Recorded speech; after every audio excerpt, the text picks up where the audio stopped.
Iran revolutionary ഗാർഡിനായി ബഹ്റൈനിൽ ചാരവൃത്തി നടത്തിയ 5 അംഗ സംഘമാണ് ഇപ്പോൾ പിടിയിലായിരിക്കുന്നത്. Criminal investigation and forensic science general directorate ആണ് ഇതുമായി ബന്ധപ്പെട്ട 5 അംഗ സംഘത്തെ പിടികൂടുന്നത്.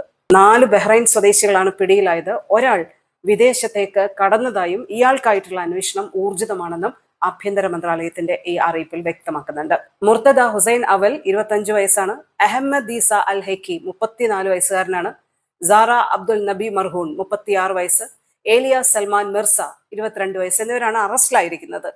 ഇതിൽ അലി മുഹമ്മദ് ഹസൻ അൽ ഷെയ്ഖ് എന്ന 25-കാരൻ വിദേശത്താണെന്ന് അധികൃതർ വ്യക്തമാക്കുകയും ചെയ്തിട്ടുണ്ട്. ഒരു വനിതയുണ്ട്. ഇറാനിലുള്ള ഭീകരവാദികളുമായി ചേർന്ന് രാജ്യത്തെ അതീവ സുരക്ഷാ പ്രാധാന്യമുള്ള കേന്ദ്രങ്ങളുടെ ദൃശ്യങ്ങൾ പകർത്തി കൈമാറി എന്നതാണ് ഇവർക്കെതിരായിട്ടുള്ള പ്രധാനപ്പെട്ട ആരോപണം. ഉയർന്ന റെസല്യൂഷനുള്ള ക്യാമറകൾ ഉപയോഗിച്ച് സുപ്രധാന കേന്ദ്രങ്ങളുടെ കോർഡിനേറ്ററുകൾ ശേഖരിക്കുകയും എൻക്രിപ്റ്റഡ് സോഫ്റ്റ്വെയറുകൾ വഴി ഈ വിവരങ്ങൾ ഇറാൻ റവല്യൂഷണറി ഗാർഡിന് അയച്ചു നൽകുകയും ചെയ്തതായി കണ്ടെത്തി പിടിയിലായവരെ പബ്ലിക് പ്രോസിക്യൂഷന് കൈമാറുകയും ചെയ്തിട്ടുണ്ട്. രാജ്യത്ത് വളരെ ശക്തമായിട്ടുള്ള പരിശോധനകളും നിരീക്ഷണങ്ങളുമാണ് പ്രത്യേക സാഹചര്യത്തിൽ ഉള്ളത്. എല്ലാ വിധത്തിലുള്ള സുരക്ഷയും രാജ്യത്തൊരുക്കുന്നതിന്റെ ഭാഗമായിട്ടാണ് ഇത്തരം നടപടികൾ തുടരുന്നതെന്നും ബഹ്റൈൻ വ്യക്തമാക്കുന്നുണ്ട്.